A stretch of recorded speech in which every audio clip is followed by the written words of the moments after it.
Right, well, it is 2 o'clock, and what I'm going to do is I'm going to formally welcome everybody to the Wales Green Infrastructure Forum, to our webinar with Professor Alister Scott. So just while people are joining, you'll be joined with your audio muted, and when we go to the discussion session afterwards and Alister reassigns control to me, then I'll unmute you.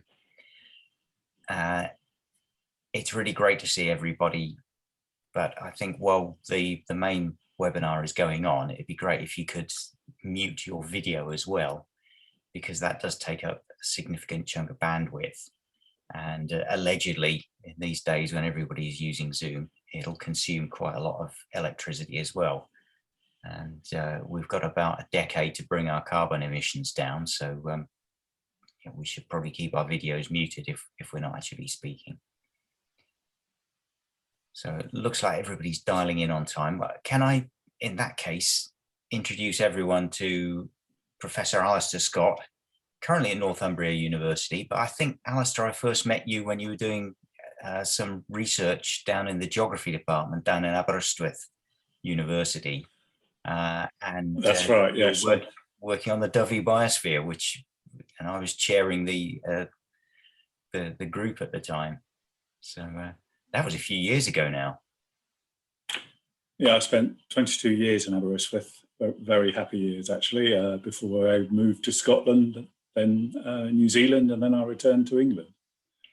My goodness. Well, you get edging closer and closer to Wales, so hopefully we'll reclaim you in the not too distant future. But at the moment, you've just finished a 3-year intensive knowledge exchange fellowship with NERC, which used to be the Natural Environment Research Council. I don't know if they still describe themselves as that. And you were looking at delivering green infrastructure through the planning system. So you kindly gave a webinar with an internal webinar for Natural Resources Wales the other week, and I thought what you were saying was so interesting that we should throw that open to people from outside of Natural Resources Wales, to the Welsh public, private and third sectors. So that's why I dragged you along here today, and you've given us the chance to bring up to use a Google Jamboard, like a big post-it wall, but on Google, to input some questions. So what I very much hope you're going to do for us, once I stop prattling on in about a minute, is to tell us what you've learned specifically about how to deliver green infrastructure better through the Welsh planning system itself. So I am going to shut up now, and I'm going to hand everyone over to you. I'll mute my video, and Alister, take it away, please. Okay, well, thank you very much, Peter, and thank you very much for the invitation. So you all can see the title here, and there's a few caveats first to this, because I don't want to raise your expectations, so I'm going to manage your expectations in this talk as well, because as an academic, I'm not going to be preaching the solutions. I'm actually going to be talking as a knowledge exchange fellow, as Pete introduced me, from the Natural Environment Research Council. And that really begs the question is, what is it that a knowledge exchange fellow actually does? And the best way to describe it is really in this slide is kind of acting as the bridge between, say, the research and science on the left, as you look at it, the policy that sits underneath, and then the delivery and practice on the right-hand side. And it's really trying to improve the communication lines between those. And that revolves or requires quite a strong skill set. I suppose at its heart lies the listening one. But rather than bore you with an academic treatise about what a knowledge exchange fellow does or should do, I'm going to reflect on what I've done. And in that sense, it to me is a multifaceted role. I've done several things, and I'm not claiming these are what knowledge exchange fellows should do. It just so happens that's what I've done. So I've acted as a dating agency where I've helped introduce different projects to each other, because based on what I've gleaned, there is actually value in these projects communicating with each other. So in Cornwall, there was 2 projects going on, neither of who had heard of each other, and all based in Cornwall County Council. So bringing those together.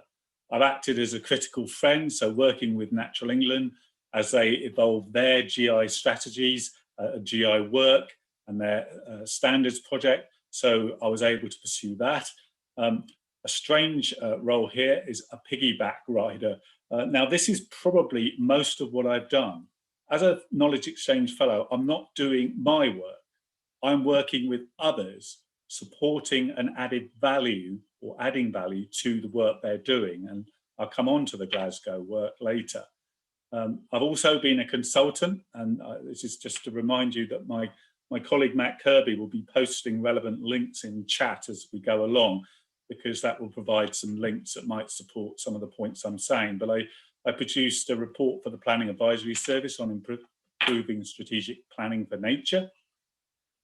And then the second chunk of roles really is doing active research. So I've worked with other research projects, adding value to those research projects from my sort of wider perspective of working as this bridge between science policy and practice. And I'm currently working with Innovate UK, funded by Innovate UK and WSP Consultants, on a nature tool to try and improve the understanding of ecosystem service impacts before and after development, to try and improve the tools that we have. Then with all the other work, the communicator translator role, some of you may have seen me in Wales. I remember a particularly lovely day in Butte Park with one of the Welsh Government GI seminars, which I helped support. But over that time of 3 years, I've managed and run over 70 workshops and delivered 30 keynote lectures. So in that role, this communication role is important. Chair of Building with Nature Standards. I've also helped support various consultations that are written there, and I've also done some very basic authoring, not peer review academic books, but this is more books relevant for practice. And last week, the British Ecological Society did a handbook on nature-based solutions, which I was very pleased to be involved with one of the chapters. So you're all waiting for me to talk about what I've learned from the Welsh planning system, but there's some caveats I just wanted to show that I've learned for this talk, because the lessons you learn as a knowledge exchange fellow are really important, and they're based on failures. And I'm very aware of one failure I had in Wales, actually, with a project where I was working with a group, and I actually used intelligence I gained from other projects to try and influence their project, and they pushed back. And that tells me, in its bullet point 5, you need to work with key players to co-design workable tools and solutions to their local context, rather than impose any kind of ideas or solutions. You've got to work at people's own pace. And that was a very big early lesson I learned. So thank you, Wales, because it's only through failing that you actually can build more successful strategies. So that's the other point about managing expectations. I'm not going to cover everything that you've put on the Jamboard today. I have to manage those expectations, and also as an academic, I am not there to tell you how to do things. I'm there to share my experience of working with others. I also think there's an important issue that I call the seagull syndrome, which is all too often, as academics or experts, we might swoop into particular areas, shit as it were, in inverted commas, and then fly off again. And what I decided to do at a quite early stage was to prioritize areas and groups to piggyback on, to work with, where I could provide greatest additionality and impact. And I'll be sharing those aspects. And part of what I'll be sharing is not just an outcome-related issue, but a process-related issue, because I believe at the moment we're in a world where everything seems to be outcome-driven, and we're taking our eyes off the process by which we do things. And one of the elements of process that concerns me a lot are the last 2 bullet points, which is there's a lot of people working in their own GI silo, as if GI is the only thing that makes the world go round. a GI silo is just as dangerous as an economic silo. And the final point, I suppose, is I'm very aware over the 3 years that I've gone to events, given talks, and there's a risk that there's the same old messages being communicated in a kind of a Groundhog Day, and we need to break the Groundhog Day and create actions that change what happens. So part of today was really to base my talk around these 5 questions, and there they are, and I'm going to go through them. So I'm not going to do anything now apart from just move on to the first one, really, which is the strengths. So what you've got are the responses, and then I've just drawn out some key headings. I'm not going to talk too much about this other than to highlight, Wales has got, looking up from the English side, a really strong legislative background, and their governance frameworks do seem to be more joined up. And there's some exciting new tools. For me, the green infrastructure assessments are really quite exciting as somebody looking over. But then there's that constant comment, varying impacts across practice, which begs the question, why? Here, that I'm not going to insult you by presenting you with your own legislation, but it does seem to me that the combination of the legislation provides really important hooks that can anchor a solid GI work programme. But there's this now PPW 11, which talks about this green infrastructure assessment and the way that you've got the links to existing green infrastructure, ecological assets and networks. So they're joining up, and I think there's great opportunities. But the comments I would make is that regulation does need to be effective, needs effective understanding. And all too often there can be layers of different legislation or regulation where people are unclear how to operationalize it and deliver on it. And therefore the guidance becomes essential. Equally, there needs to be sufficient enforcement to make sure that what is suggested in a policy or legislative framing is carried out in practice. So enforcement is really important, and often that can be the Cinderella of the planning system. Also, the idea that you tick a box to do what's acceptable rather than actually really embed it and actually embrace it and champion it. So they're some of the key issues that concern me. Now, I'm going to whiz through these next slides, and the bits in yellow are going to reflect where I'm going to focus my talk, or the large chunks of it. So you can see in opportunities, there's this issue of hooks, the evidence issue, the betterment issue.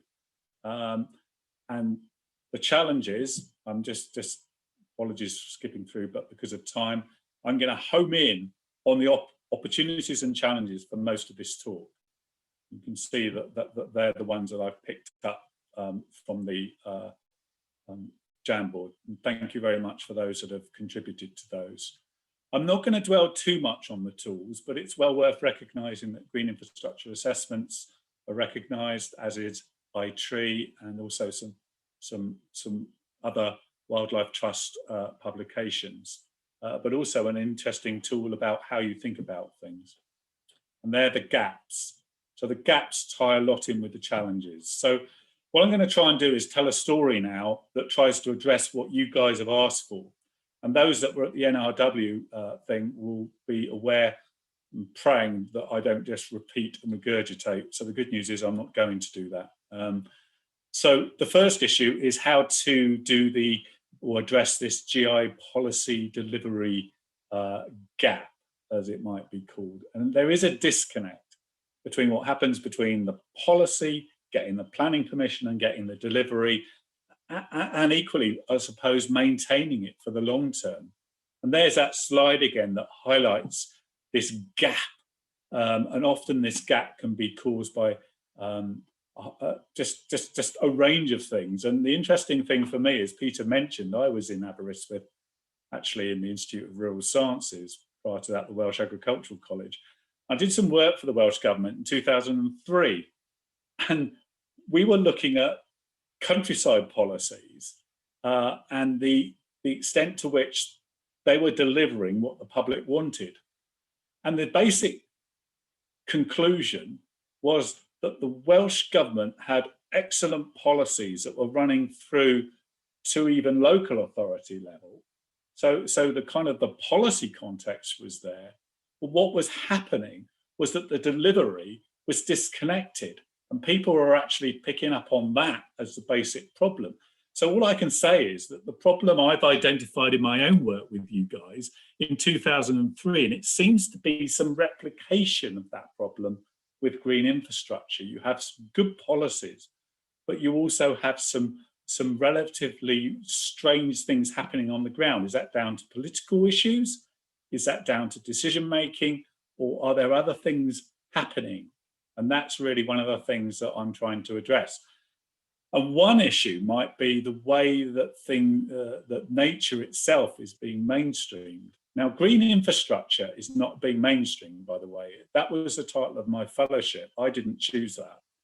And I quickly soon realized that actually it's nature that we're trying to mainstream, and we're using green infrastructure as a delivery mechanism for it.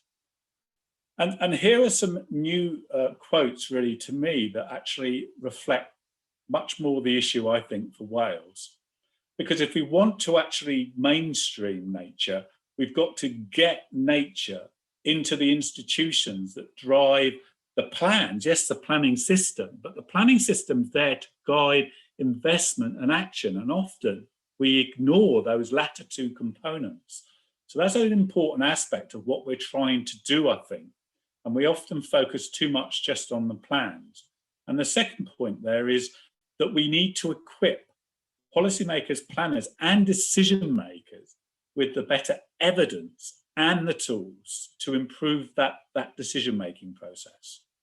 And that also goes to the heart of what I'm concerned about, which is the efficacy, so that's the efficiency and effectiveness, but also the social justice of their decisions, because green infrastructure isn't just for those that are the well-to-do, as often can be the case. Lots of people do not have access to green space. How do we retrofit that? And then here's a little montage of a stairway to heaven, if you like, stairway to mainstreaming heaven. And the idea here is that as you move through that, you're going on a closer journey to the mainstreaming goal, and you need to get that knowledge out there, multiple pathways. You need to persuade people that this is a relevant thing to do, and you need to persuade people outside the usual areas, and that goes to the heart of the institutions that maybe drive what's happening, and that also would include the public in my definition. So that's why process and outcomes matter. That's why also I think we need to look at the hooks. What are the things that can build that traction? And when I use the word bridges, I'm talking about also like hooks, but work across multiple audiences. Hooks can be specific to one audience. Bridges are across multiple audiences. Does governance need to change to be more responsive to these kind of things? And what tools are required? And looking at Wales and looking at the work that I've been doing, I've kind of done a short list of hooks and bridges, and I'm aware that we did do some work with the Welsh Government GI group, and there were this approach to think about what are the key hooks. To me, these are the things that we might want to consider. And I'm going to try and capture some of these later. Most of these will be relevant to you. Betterment is something maybe you're not aware of too much. It's a planning term, but that really is from the uplift of land, where land's given planning permission. How are the benefits of that given back to the wider community? And obviously GI could be part of that. That ties into section 106 areas. So you see the hooks are very specific to maybe built environment audiences. Bridges are much bigger concepts that apply across multiple publics. Now here's a slide you've seen before. This is one of my silos. We do need to break those silos. If we're going to actually get through to these wider institutions, we've got to get people out of those silos. And I suppose what I've tried to do here is just develop this slide a bit more than I've usually done. To do that, you do need leadership. And often that leadership is people who are willing to go outside the usual system. And that means getting the built and natural environment players around the table, and there's not enough attention on getting all the key players that should be involved at the outset. All too often people are brought in too far down the line. And that's why interdisciplinary working as an academic is important to me, where I get all the disciplines together. But transdisciplinary work is where you get policy, practice, and academics working together. And this isn't where an academic asks some policy and practice people to be part of a project team to help them do their research. This is about a joined up partnership where academics, policy and practice work together to tackle problems. And therefore we do that in a sense, that's very rarely, I very rarely see that. And then there's these statutory duties, which are great, but they're not great if there isn't sufficient guidance for each of them, but also how they join up. So you could have a situation with lots of laws, lots of statutory duties, but very, very difficult to understand how they mesh together. And what are those hooks and bridges to support this new agenda? And that leads me to this point that GI is only part of mainstreaming nature, and often people treat GI in that splendid isolation. So here we see where GI fits, and we need to understand where it fits in this picture. So you've got the stocks of natural capital producing those ecosystem services that are out there. And to me, green infrastructure, and to the people that are authoring that, which is now being put in chat, the link of the publication, green infrastructure is that delivery mechanism that enables those flows of ecosystem services to deliver those benefits. And therefore, that provides the additionality. And it's only through the strength of policy and the strength of that network that you can achieve the health and well-being that feeds back into a virtuous circle of natural capital investment. And of course, it could be an unvirtuous circle where you get natural capital decline if you do not cater for and protect your green infrastructure network and build it. And I'm not going to talk about the tool today because I don't have time, but I worked with Max Hislop to develop this tool. And here's a tool that was built from his work on the bottom right in Scotland. So working across some authorities there, he did some work. I then connected with Max, generated some extra elements. We used building with nature standards as well to create a tool which then was co-designed and tested with the West of England Planning and Built Environment Group, about 40 planners over 3 workshops, with also the Green Infrastructure Partnership involved in the final testing. So here's the difference. This is about developing a tool with people rather than for them. And in that sense, that's an important aspect of the work that we've done.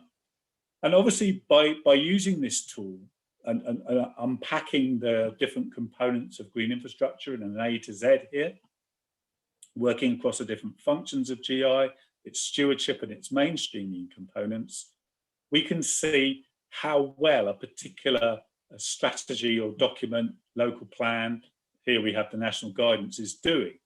And it's there as a discussion tool. It's not there as a hit you tool. It's there to look at how you might plug gaps.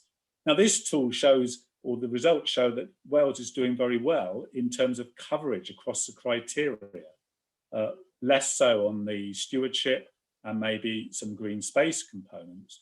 But the worry for me in terms of mainstreaming was the strength of policy wording. And if you look at the bottom here along this line, you'll see there's only a couple of greens there that are the strongest policy wording, which leads to some potential trumping from other interests, which might have stronger policy. And therefore that's maybe a concern. The bits in blue and green, all that shows is the mainstreaming score is derived by the number of times GI is used meaningfully in chapters outside chapter 6. So it's no good having green infrastructure purely in its silo. And that's where we're able to get these separate scores of A, B, and C in this matrix here. And as you can see, in terms of coverage, Wales does very well for mainstreaming, but some of the strength of policy wording could be stronger. So how can we improve on that? I'm very aware now, I seem to be using much more time than I did in my trial run.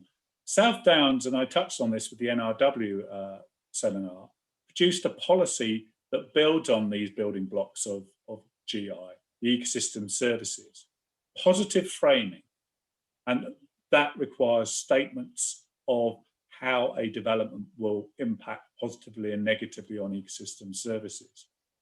So that to me, if you look at that, well communicated, it translates ecosystem services into English, but it also then feeds through its excellent evidence base of ecosystem services maps, natural capital investment areas, which are part of their green infrastructure strategy to integrate nature recovery networks with green infrastructure, and obviously invest within those areas to improve them. And therein lies that connection between a statutory plan shaping further investment and action.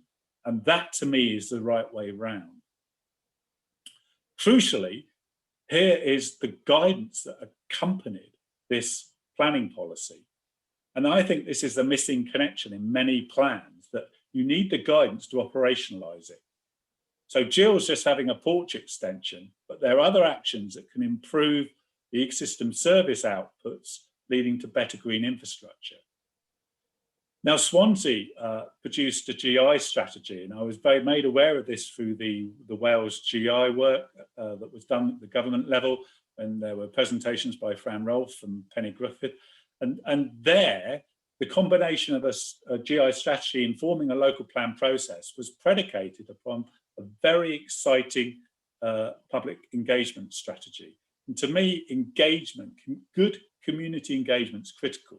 From the school children to expert built environment groups here meeting in an allotment on site to discuss issues, to members of the public generating word clouds from things that they most want, to then connecting with the other plans, to connecting with innovative ideas linking the green space factor to exciting new building design to rejuvenate and change what's going on. And so that, again, there's a classic Welsh example there that I think has a lot to show. The West of England example that I put here is relevant simply because the outcomes of this that are listed there on the left are now required for any project seeking funding from the West of England Combined Authority. So here we have a plan linking to financial outcomes, linking its outcomes to bids for project funding, which to me is also about the mainstreaming process of tying up the governance. So there's an important idea, get your frameworks to generate the investment on the ground. And I think having that right conceptual framework is great. Here's getting the right metrics. Now, I've got to be careful I don't get on a soapbox here. Lots of wars going on at the moment about how many trees each local authority or government can plant. I can plant far more trees than you. Well, here's some stuff about Wales and tree planting. To be honest, I don't give a toss how many trees your target is. What I'm concerned about is how many trees survive and are maintained for the future. When I was in Wales, Coed Cymru were talking to me all the time about how poorly we manage our existing woodlands. So we're making it worse by planting loads more, and then the management issues go down the drain. So we've got to be really careful that when we use metrics, we get the right metrics. So we need to move from valuing simply what's easy to measure, how many trees we plant, but what we value, which is, we've got to measure what we value. It's the trees that survive, and that applies much broader. I hope you get my point there. So to move from those metrics to decent standards. Now, here's a really interesting lesson I learned. It makes so much sense to take what Natural England are doing in England for their standards work and just apply it. Surely. Or maybe a scheme like Building with Nature, which is a scheme that gives accreditation, a UK scheme that gives accreditation for places, developments and plans. You'd expect that. I'm chair of the standards board for Building with Nature, so it is excellent.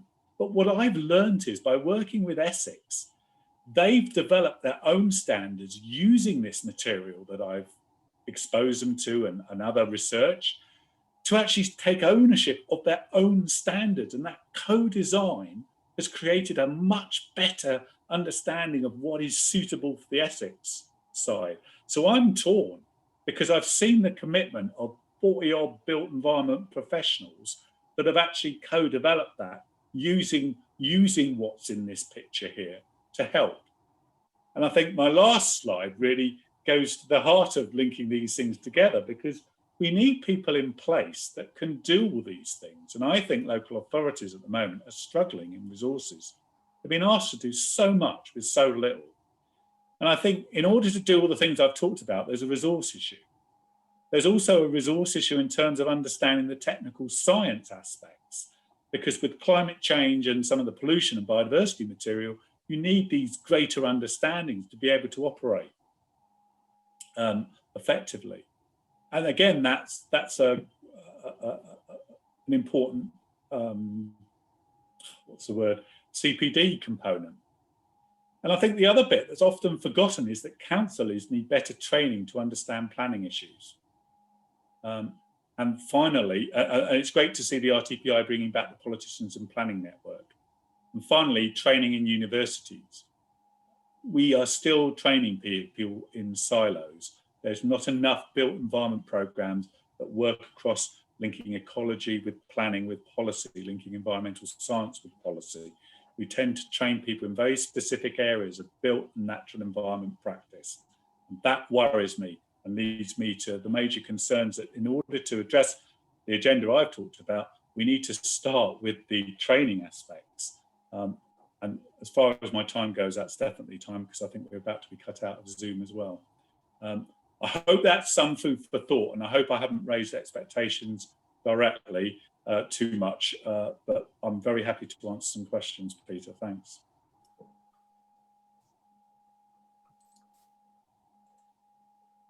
Right. So, Alister, if you, I'll see if I can reclaim the host on this thing. Here we go. And hopefully that will enable me to chair the discussion session. But before I do that, host now again. That's brilliant. Before I do that, can I just say thank you very much indeed. I know that was a whistle-stop tour, but it certainly made me think about a load of things.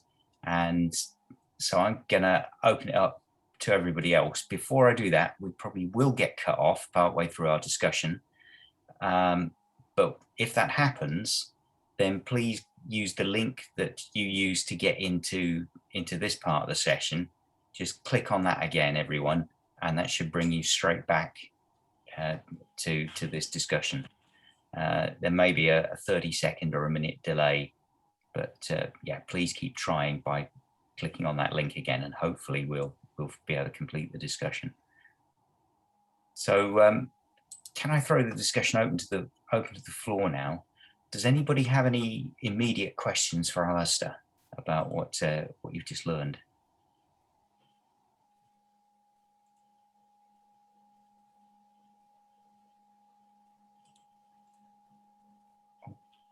Okay. Now, John Briggs has posted something in the chat. If the problem today was there in 2003 and Wales was told, how will it be better this time around when you tell us? Well, nice, easy one. I remember that. I remember at the time when we presented the report, it was very well received by the Welsh government, but the chief planner at the time, who remained nameless, told in response that they'd already developed their plans for the next 10, 20 years, and there was no, so the changes we were recommending were actually not going to happen. I suppose the thing that may be better this time around is that the emphasis or the learning I've got is it's much more than just simply those who make decisions. So I had that bit about councillors and training. I think that we're not spending enough time embedding into other institutions that are actually part of the solution to the nature problem, because it's not a GI problem, it's a nature problem. And I think that there's been a degree of arrogance even within the environmental bodies that the language that we use should be picked up by everybody else. Whereas what we should be doing is translating much more of what we do into the priorities that these guys are using.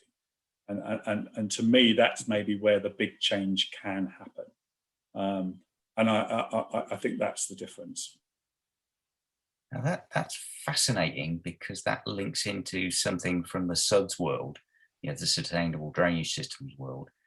And one idea that we had was to come up with a simple leaflet for builders of 1 or 2 houses as to, what good SUDS would look like. So they didn't have to go through a massive learning process from the start. It looked a little bit like that example that you showed us from, was it from Brighton and Hove? Jill's South extension. Downs, yes, yeah. So what do you think to that idea of a simple guide?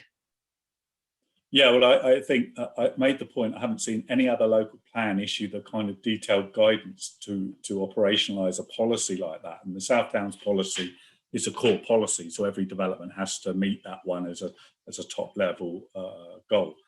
And if I could be critical for a second of what I see in the Welsh government sort of line with the Greek GIA aspect and lots of other things coming out, really great stuff, but it's how do you deliver on that? Is there guidance that can help people, and is there guidance that is, if you like, simple to follow and using quality infographics?